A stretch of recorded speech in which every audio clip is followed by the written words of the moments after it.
My name is Megan Pischke. I am a stage 3 HER2 negative, estrogen and progesterone positive breast cancer survivor and thriver.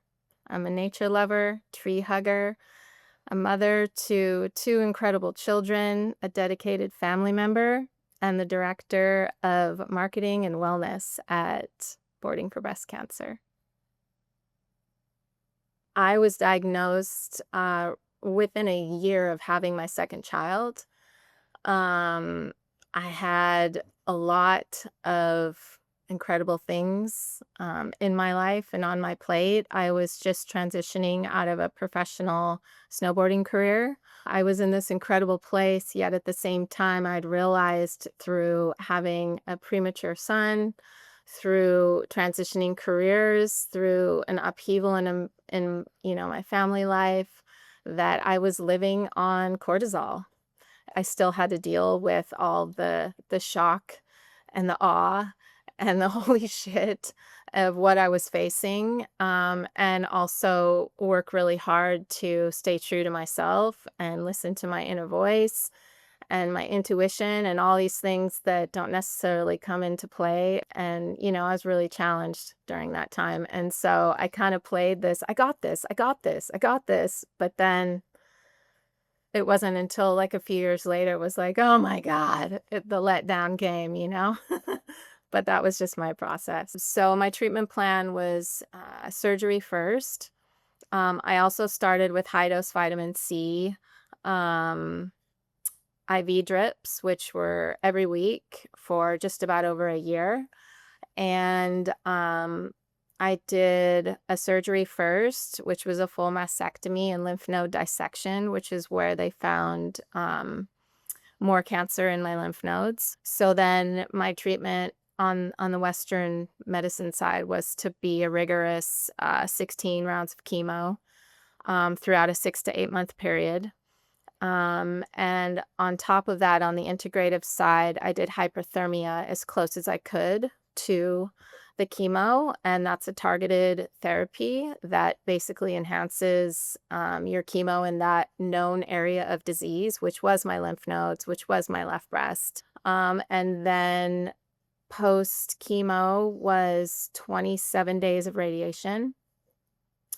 And then I continued on with several different integrative therapies and supplements. And obviously, throughout all this, there was a nutritional value. I definitely, made sure I was drinking clean water and lots of bone broths and very nourishing foods, not tons of digestion, no sugar, low sugar, fruits. I mean, just a super anti inflammatory diet. Um, and I learned so much about what my body actually needed, which was really interesting growing up as an athlete. Maybe I wasn't quite exactly sure what I needed until this point.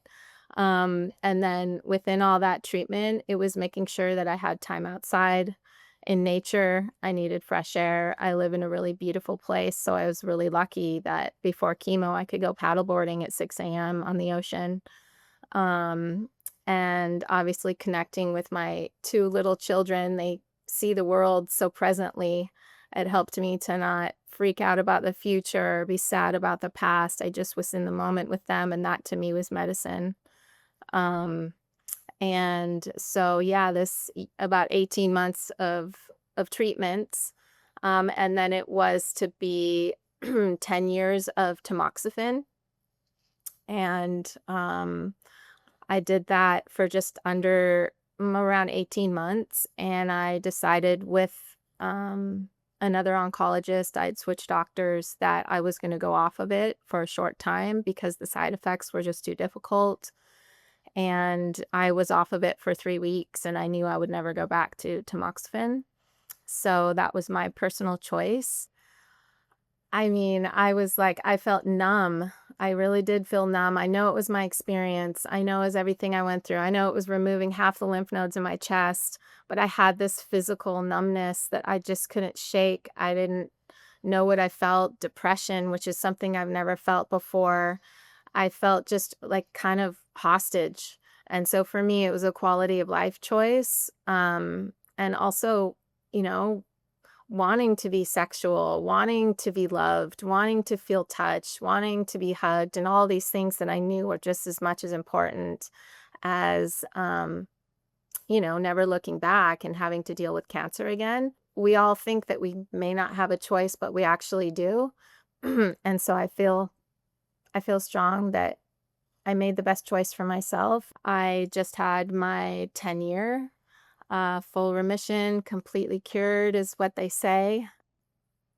My lowest moment was right around when I was diagnosed. I think I just fell into this instant wormhole of like, oh my God, I've built a life and now I'm gonna lose it.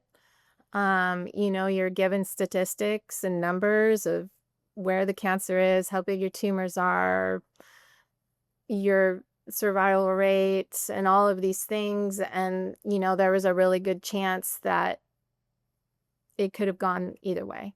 It could have gone. And so I kind of went into this wormhole of, oh my God, I'm going to lose my family. And what got me out of it was a lot of deep inner work of meditation, of clearing old negative thought patterns, of clearing old negative, um, patterns of self worth, of, feeling worthy of something. Am I deserving? All of these things. And I'm serious, it was a lot of meditation and a lot of, baths with my crystals and working with my spirit guides and my angels and really knowing that um, I am totally worthy of being here. Doesn't matter how many scars on my body. It doesn't matter how I look. It doesn't matter anything. I'm worthy and deserving of being here and of living a long life. And so, yeah, that's all I focused on. I just kind of pulled myself up and out. And yes, I had incredible people around me, my husband and these beautiful kids and my parents and my sisters and support networks. But ultimately, I knew I was the only one that was going to be able to pull myself into the headspace that I needed to face this challenge. So yeah, I wouldn't say it was quick or overnight. It took me a lot of focus and dedication to myself each day. So, I'm still there, I feel like. Still gotta remind myself sometimes. I am so blessed to have this widespread community of friends and loved ones. It's not just in my immediate space. It's in places that I've traveled to. It's, my snowboarding community that I grew up in as an athlete, my community, my family, my sisters. I had some of my sisters come and visit me during this time, which was really big.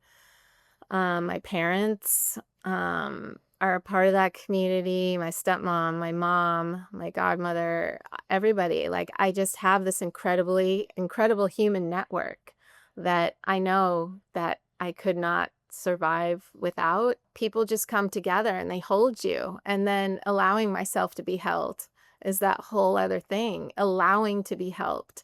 I was the one that always did the favors. My mom's like, why are you making banana bread for those people that gave you a meal? And I'm just like, I don't know. She's like, you don't owe them anything. I was like, oh, you're right. It's like, I'm like, okay, it's like there's so much learning and how to receive. That made me realize that, yeah, my community is big and wide and they got me. And it was a pretty epic, and it's such a big part of my healing and my going through cancer was learning to receive.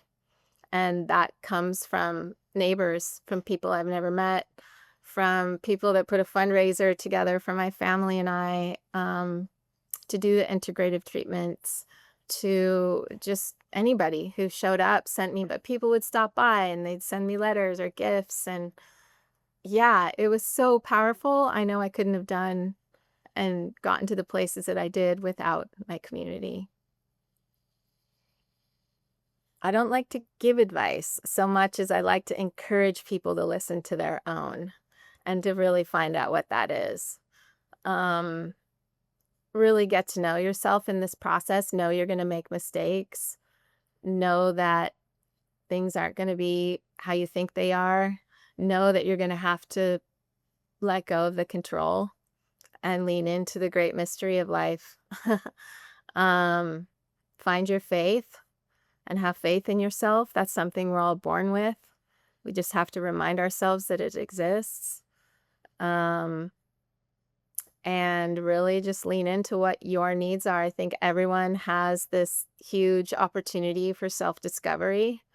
And yeah, a lot of people are going to tell you what to do and what you have to do and what you need to do. You still have a choice. And that comes down to who you are, how you feel, what you understand about what you need. And you can only figure all that out if you really know and trust yourself and have faith in yourself and your decisions. I mean, it didn't happen till about 2 months after chemo. My vision had been fading, but then it wasn't improving. And then I got to the point where I couldn't see really anything except halos around people. I couldn't see their faces, couldn't see my children's faces. And I went to the doctor and they had to keep my driver's license. I wasn't allowed to drive. I couldn't see anymore. I've lost my vision. And so you can't chop vegetables. You can't walk your kid to the bus stop. You can't see your kids' faces.